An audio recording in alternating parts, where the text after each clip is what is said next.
of justice reform on the ballot in Arizona with today's discussion of police accountability. Police have a long history of killing people in Arizona without criminal consequences. Police have killed 28 people in Maricopa County since County Attorney Alistair Adel took office in 2019, but she hasn't charged a single officer involved. This is consistent with her predecessor's practices. He did not prosecute any of the 212 Phoenix police involved shootings during his tenure in office. This past January, Adele decided not to file charges against an officer for shooting Antonio Arce in the back at a distance of 100 feet while he was running away. Antonio was 14. Police killings in Phoenix outpace other major cities like New York, Los Angeles, and Houston. Meanwhile, officers responsible for killings have been able to purge internal police records, a practice defended by the Phoenix Police Sergeants and Lieutenants Association. County Attorney Adel has received the endorsement and thousands of dollars in financial support from the Phoenix Police Sergeants and Lieutenants Association. Our guests today are Maricopa County Attorney candidate Julie Gunnigal, Phoenix City Council member Carlos Garcia, Mass Liberation Arizona Executive Director Lola Sangu, and Poder in Action Executive Director Vidi Hernandez. Julie, I'd like to start with you. Thank you for joining us again. Thanks for having me. An Arizona Republic analysis in 2018 found that police kill someone every 5 days in Arizona, but prosecutors fail to convict them of criminal wrongdoing 95% of the time. Maricopa County Attorney Adel has never convicted an officer for killing someone. What will you do differently than County Attorney Adel to hold officers accountable? That is such a good question. So it's a day one priority for me that we start to restore trust in this office. And at this point, we cannot have trust in this office until we can have a process that we can be proud of, which means that we need to have someone who is truly independent. We need an independent unit to evaluate use of force cases, and we need to make sure that that unit is community involved and transparent. Right now, our current unelected county attorney has actually made the process worse than her predecessor by installing folks from the community where they make decisions behind closed doors. They're subject to non-disclosure agreements. We have no idea who they are and what information they're provided with. And it's a way of shielding herself from any sort of accountability for her own decisions. That's wrong. And we need to do the exact opposite and create a clear and transparent process. So can you talk a little bit more about what that process would look like? So you mentioned independence. You also mentioned community involvement. What does that look like? Can you walk us through that a little bit more? Yeah, absolutely. So as a prosecutor, one of the things that you're tasked to do when you prosecute a crime is to cooperate with officers. It's a situation that breeds some really close relationships, and I've seen them as close as prosecutors ending up marrying the cops that they meet on their cases. But when you have those sort of close relationships, what ends up happening is you become less objective and you're not able to hold folks accountable when you need to. So the idea of having an independent unit for police use of force is to take these decisions away from our line prosecutors who spend day in and day out working alongside law enforcement and be able to provide some real objectivity to this process by utilizing not just experienced prosecutors who have been able to hold officers accountable, but also drawing in the perspectives of the civil bar and the defense bar as well. That's the group that really needs to be in that room. And then when we talk about what it means to be community involved, I see the process looking more like what the city of Phoenix has been able to do, where we know who's serving on the civilian oversight board, we know their names, we know the perspectives that they bring, and it's more than 4 people because let's be real, Maricopa County is a beautiful and diverse place.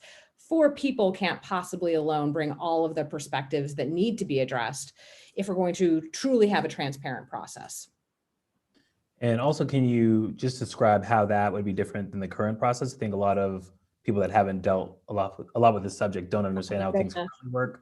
Yeah, okay, let's take this apart for a second. I mean, the decision that came down just a few weeks ago with respect to Dion Johnson is a case study in failure and how our current unelected county attorney has failed this office. So there's a few different things that happened. First, when she made her decision, she relied on that board, and we have no idea what information they were given. We know what they weren't given, which was the DPS file of Trooper Cervantes, the officer who killed Dion Johnson out on the 101. If she had had that case file in front of her, his personnel file, she would have had 13 different acts of misconduct, up to and including tasing a puppy with a state-issued taser. And it just seems to me that your county attorney ought to be focused both on whether or not there should be criminal accountability, but on the equity side, how do we ensure that this never happens again? And it seems to me that the public's very real concern about why we have an officer who has 13 different acts of misconduct, including tasing a puppy, out on the streets, is something that your county attorney ought to at least have a little bit of intellectual curiosity and be willing to address. Instead, she decided to Google his account. I'd also note that there's an advocacy portion of this as well, because it seemed to me as soon as that decision happened, all of a sudden there was support for body-worn cameras, support that could have been voiced back in January when the legislature was in session, back in June when they were calling for a special session. And instead to call for, what is too little too late when it comes to police reforms it's also shameful. That's not the reforms that we need. So, you've been pretty vocal about a lot of different issues. You've been willing to use your voice when it comes to advocacy. We've seen police officers in Maricopa County kill civilians with firearms and through chokeholds. The incumbent, Adele, has never publicly committed to working to ban the police use of chokeholds. New polling shows 2/3 of Arizona voters support a ban on chokeholds. Would you support a ban on the use of chokeholds? Absolutely. Thank you. And while we're at it, no-knock warrants as well. We need to look at some of the police practices that we know are killing disproportionately Black and brown people inside Maricopa County. We need to be honest with the public, and we need to be vocal when it comes to banning those practices. I was just going to ask you about no-knock warrants, so you already answered my question. Lola, Can we talk about why? Like the no-knock warrants are fascinating. No-knock warrants originated from our war on drugs and were the brainchild of a 26-year-old congressional staffer who had no business making policy when it came to police because they thought it looked cool to be able to knock down doors in the dead of night. And it's killing folks. And I think we need to be really honest that our prosecutors shouldn't be supporting those kind of actions. They're dangerous, they're unnecessary, and they were never necessary. Thank you, Julie. Lola, I'd like to turn to you. So officers, can kill without criminal consequence, and experts have warned of the dangers of police perjury and securing convictions. For you, how does County Attorney Adele's refusal to hold officers accountable contribute to mass incarceration in Arizona? Well, so I think those of us who are from here already know, but maybe others who aren't. Arizona is the 5th highest incarcerator in the US, according to the Sentencing Project. And Maricopa County is the 4th largest county in the US. And we know that Black and brown people are disproportionately represented in jails and prisons. And that means that they're also disproportionately prosecuted. And the majority of those prosecutions are by MCAO. I think it's really important to recognize that trend is not a coincidence. This election, the Maricopa County really is looking at, we are a racial justice battleground, especially in South Phoenix. Along with Maryville, South Phoenix has the most $1 million blocks than any other place in Arizona. And if you're not familiar with what an $1 million block is that it's where we spend in excess of $1 million a year to incarcerate the residents of a single city block. And we have in South Phoenix 2 zip codes that are the main contributors to the incarceration rates here in Arizona. And those zip codes are smack dab in the middle of Maricopa County. So we think about the MCAO and the culture of that office. And we think about, it's really important to recognize that that's not a coincidence, that there are racial disparities across the board in that office. That office has a legacy of brutality and indifference, and it kills people as much as, if not more than police do, right? So while we're outraged by police killings, we should also be even more outraged by prosecutors. Police kill us in the streets with guns. Prosecutors kill us in courtrooms with pens. So when it comes to accountability, it comes through charging policies, it comes through legislation, and it comes through the plain culture of that office. And so when we think about how that office contributes to mass incarceration and how the racial injustices are no coincidence, it's really important for us to look at how the candidates are running. It's important for us to look at their histories. It's important for us to listen to what they're talking about.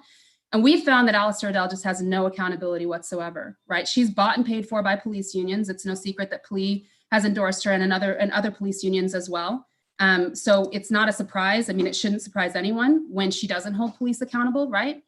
And, you know, really every time you see her, you can hear her, she's campaigning on hate and retaliation, even against those folks who've been protesting in the streets, asking for accountability from that office and from police.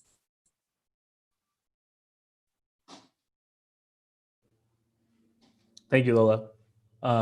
Vidi, I'd like to bring you into this too. How does the fact that Maricopa County Attorney Adele, the fact that she's never held officers accountable for killing Black and Latinx people, like how does that impact you? How has that inspired you to get involved in this election?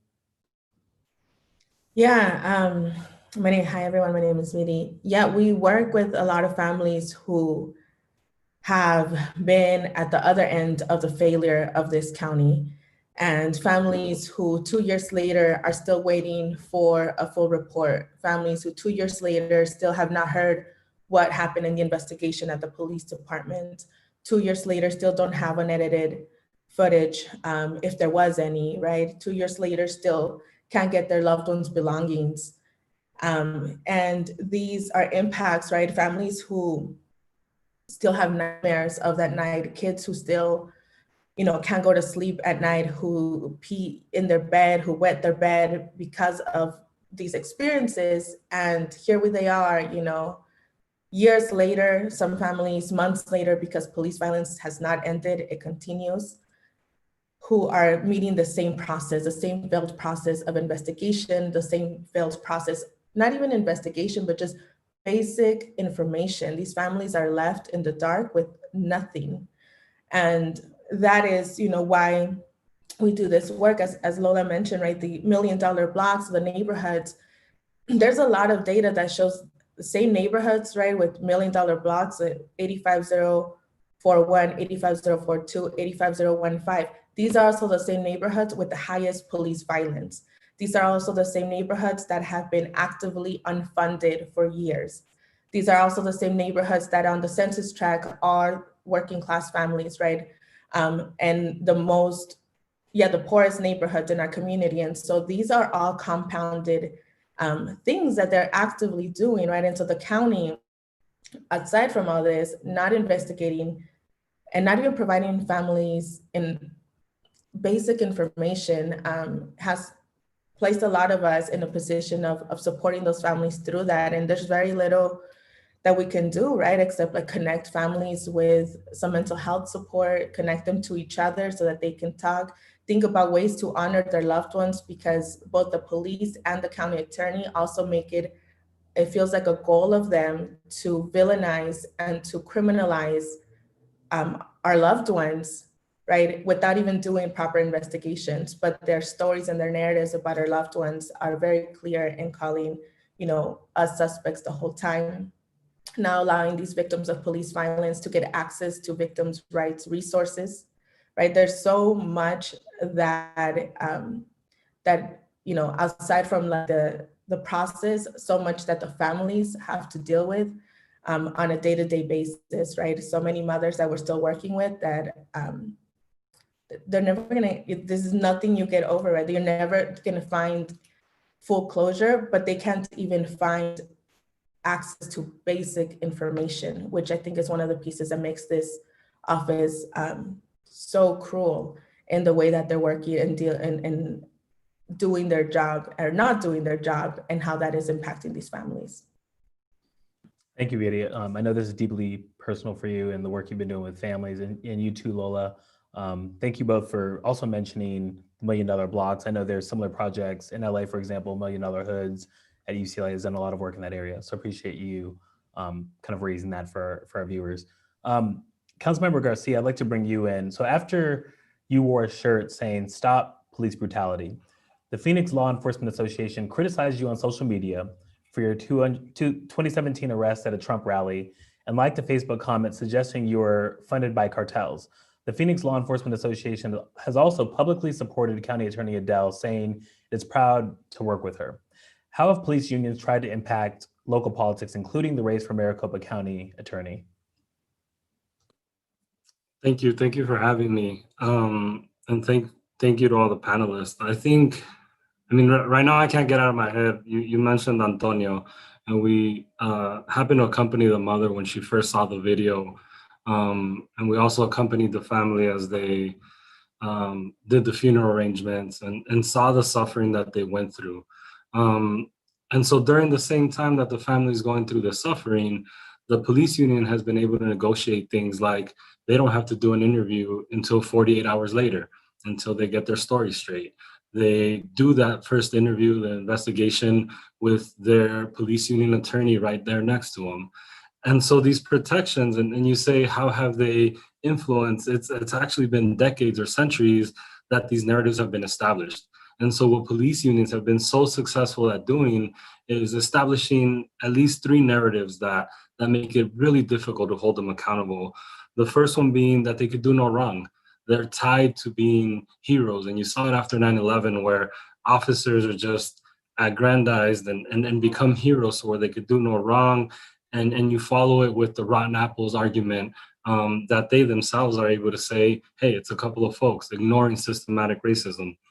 The next thing they've been able to do is tie their funding to individual people's safety. They've been able to argue for themselves that they're basically a barrel without a bottom, that no money is never enough, and that unless they're fully funded, that you're not safe yourself, right? And that obviously ties back to the beginnings of policing and how being afraid of mostly Black, but also brown and indigenous bodies is what's caused that fear of folks. And the only way to get safe from it is to fund the police. And then I think the last thing that's really impacted our elections, and when we see with Adele here, is that at least in Phoenix or in mostly red states, if you do not get the police union endorsement, there is no way for you to win. And so I think for our office, it was really important, both during the campaign and while we're here, to stand up to the police union and make it a difference, right? Show people that you could win, not only without their endorsement, but also being critical of the things that they've done. And so from now, I think what's important to establish is, if you take their endorsement, if someone is willing to go along and work with the police union, the Phoenix Law Enforcement Agency plea that we've been referencing, you're also pushing back against chokeholds. You're also pushing back against the little, almost none of the accountability that exists now. And so I think we need to make sure that that endorsement becomes toxic. Thanks so much, Carlos. And thank you for raising the issue of this power that police unions often have. And I've spoken to elected officials in the past, and one thing they say is part of the reason they're so powerful is because turnout in elections is often low. And so if you can, flood a particular campaign with money and kind of have like media and raise awareness, then you have outsized influence. And so all of you are playing a critical role because you're raising awareness, getting voter turnout, and just letting people know how important these issues are. So appreciate you speaking to that and for being here. At this point, I think we should open it up to like a panel discussion. And I'd like to start with some polling. So the Justice Collaborative Institute and Data for Progress indicate 6 in 10 voters are more likely to vote for a county attorney who supports an independent investigative board for police violence. So this question is for each of you. What would an independent board do to help hold officers accountable in Arizona? We can start with you, Julie. Sure. I mean, I think it would give us a process that we could have faith in, that could be transparent, that the public could be involved in, and that would actually provide accountability. And what I think is so interesting about this polling is, well, first, I've been in favor of an independent unit for police use of force cases since day one of running. Not because we had any sort of good polling, because it is absolutely the change that we need, and it's the right thing to do. And what's so interesting to me is watching the voter sentiment change around this issue. It is now one of the top questions that we get on the phones as we're approaching voters. What are you going to do to make sure that police are held accountable when there's police use of force issues? And I would say it's even more than 60% of our calls ask us that. Lola, do you want to weigh in on this one? Sure. Yeah. I mean, I think what we need to be talking about too, though, is that these types of accountability measures also include community, right? That community members are able to shed light and also seek the healing that we all speak. I'm so sorry. I have a 3-year-old singing the alphabet behind me. We love your 3-year-old. But yeah, to shed light on it. You know, in our organization, we believe that people who are closest to the harm are closest to the solution, but oftentimes are furthest from the resources. And so lifting up those voices, and like Vidi had mentioned earlier, it's super important that those families, in order to get healing, are able to say what that experience has been like for them. And ultimately, I think it sheds light on what has been really operating behind closed doors for a long time. And I think that the community will really, once understanding like how the police really operate, understand the calls then that some of us here on the ground have to defund police. And it won't start until there are accountability measures that are visible to the public. Thank you, Lola. Vidi, you want to continue to weigh in on what an accountability table looks like going forward? Because, you know, we're in election season, but, you know, what role will community play going forward in both police and prosecutor accountability? Yeah, you know, talking with families for the last few years about their experience, they have the answers. Lola said they have the answers of what has been just cruel, unnecessary, painful, and they have the answers of what needs to change. And so I think in terms of talking, as we talk about independent, we have all these ideas, but we need to make sure that the families are part of these conversations in shaping what that experience actually looks like, because they've been through it. They've had to deal with this, and they continue to deal with this. So that's one of the key pieces. Another thing about independent and transparent is that, you know, these boards need to be able to not be police, not be hired by police, not tied to police. That, you know, a lot of times we say independent, like just a separate body or another police department. We're talking about independent is not police relationships, right? And being able to have an independent view on these cases, being able to start investigations on them for themselves, right? Being able to start their own investigations and not waiting just for the police department. One case, for example, Mohammed Mohaimeen was killed in 2017. During this process, right, there was some cops that were in that had been fired before, had appealed the process and rehired, who were part of this day when Mohammed was killed. In the videos that were released months and years later, we also see cops who are actively mocking Mohammed for being a Muslim man and mocking him as he's calling Allah for help. These are like very cruel images that the family unfortunately has had to see over and over again. The Phoenix police said everything was fine. There was nothing, nothing went wrong. And a lot of these officers actually got promoted since then. So the family has continued, as more evidence has come out and as more video has come out, they've asked the county attorney to reopen this investigation. And the county attorney has refused. Currently, Alistair Dell has refused to reopen this investigation, even though there is more video, there's more testimonies, there's more people willing to talk. And so what this means also is that being able to reopen investigations, being able to start your own investigations, being able to speak with the families. Another thing we know about the process with the families is that during this whole process, police get at least monthly status updates about the case, what's happened, who they've interviewed, what's going on. They get to amend their testimony based on other testimonies. They get to amend and request to change, you know, what they said at the beginning, like, oh, actually now, you know, now that I read this testimony, I want to change mine. They have the privilege to access this whole investigation when families don't. And so that also, when we're talking about independent transparency, families having at least a minimal same courtesy of having the same update that police are getting, but also being able to also speak on their behalf of their loved one. During this whole process, we hear a lot of people speak on behalf of the police, but families are never called into these investigations. And so when we talk about independence, we're talking about, again, a body that can independently investigate, hold their own investigations, call on their own witnesses, you know, call on people. And that is at minimum what should be some of the initial changes that the families have asked and demanded for months now.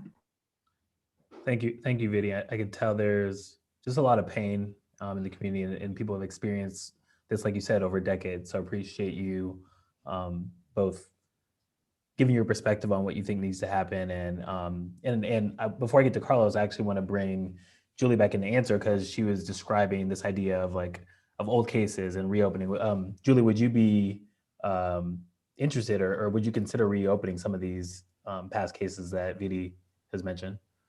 100%. And I'm on record, especially in the case of Mohammed Hyman, of reopening that case, especially in light of all of this new evidence that wasn't considered before.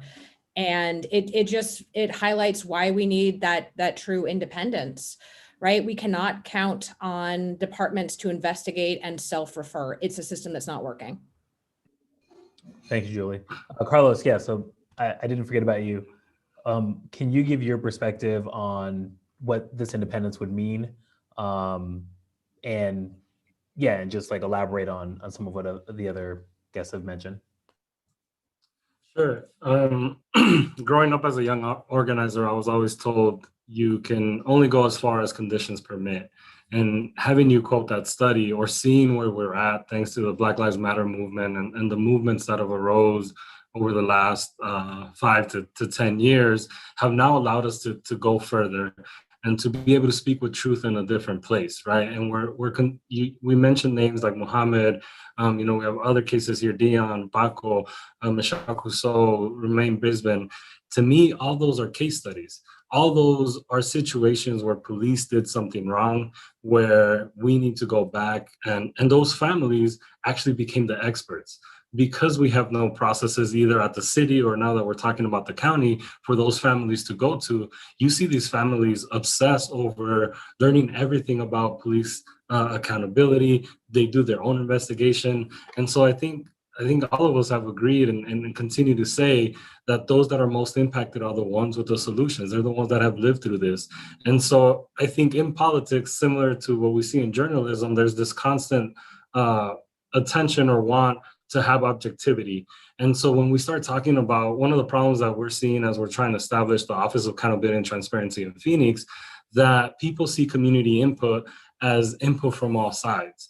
And I think we need to be able to say unapologetically, the people that were impacted are the voices that are needed to change what we're doing. It is not those that are from the police union or the supporters of the police union that need to be included into these conversations. And so as we've struggled and now face the reality of a council of 9 and we're one vote, the continual pressure and understanding of what communities have gone through, and trying to push for the voices of most impacted to be at the table. But I think it's one thing to be at the table and hear their stories. But I think what we failed as a city, and I hope if we move forward with the county, a similar process, is to actually involve community in the development of policy, especially when it comes to issues like these. Thank you, Carlos. Lola, I know you wanted to weigh in again because we've invoked community directly impacted folks. Do you want to just respond to some of what's been said before we go back to Julie? Yeah, I mean, I'd like to just put a finer point on what Vidi was saying, talking about really just underscoring and doubling down on the fact that these kind of accountability measures, particularly if we're to do them at the city level, really need to have an investigative component to them. It's true, right, that we can investigate alongside what already exists from internal affairs in terms of evidence, but what we find is that police unions, the police department, the county attorney's office, they're all working hand in hand to hide what we have seen as no less than hate crimes. I mean, what they did when they taunted Muhammad when he was dying is a hate crime, to make a joke of his religion, right? To target Black people, those are hate crimes.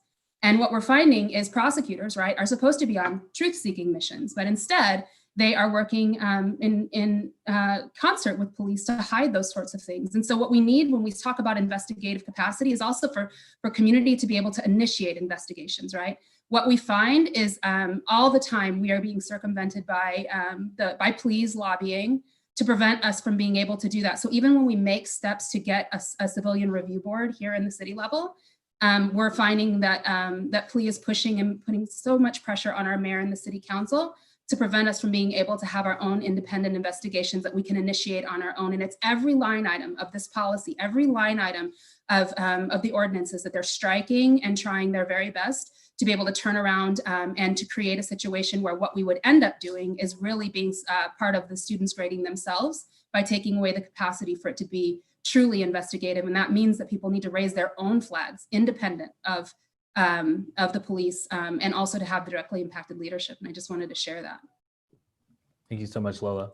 Julie, we've covered a lot of material. I'd like to give you, the last word in both messages to viewers out there, but also just to voters in Arizona, because this is a lot of people are starting to pay attention to a lot of these races outside of the presidential and vice president races. And so we think it's important to highlight these races and are really interested in what you are thinking in terms of the future for Arizona. So I'm going to give you the last word. Well, that seems profoundly unfair. So let me start with the fact that when we win in 14 days, it will be part of turning the page on the failures of this department, that we uplift the voices of the directly impacted and that we place those who have been closest to the pain, closest to the power, by making sure that we have real community involvement in this office. And just that statement alone would transform justice here in Maricopa County, and one of the most opaque offices that has been resistant to any sort of involvement with the community that it's supposed to be serving. So we have 14 days, and to highlight what's already been said, the public is getting it. They want someone who is going to stand up to police unions, who will hold those who should be protecting and serving to the highest possible standards.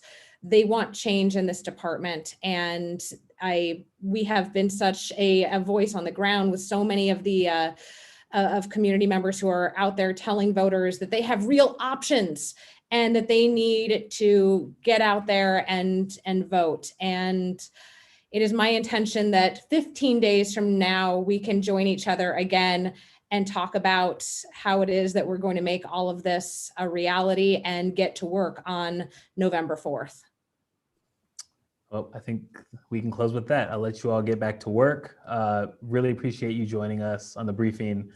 Full episodes of the briefing are available as a podcast on Apple Podcasts and wherever you listen to podcasts. We're live again today at 2:30 p.m. Eastern Time to talk with Tiara Mack. She's a candidate for Rhode Island State Senator. And you can follow Appeal News on Facebook and The Appeal on Twitter for the latest news.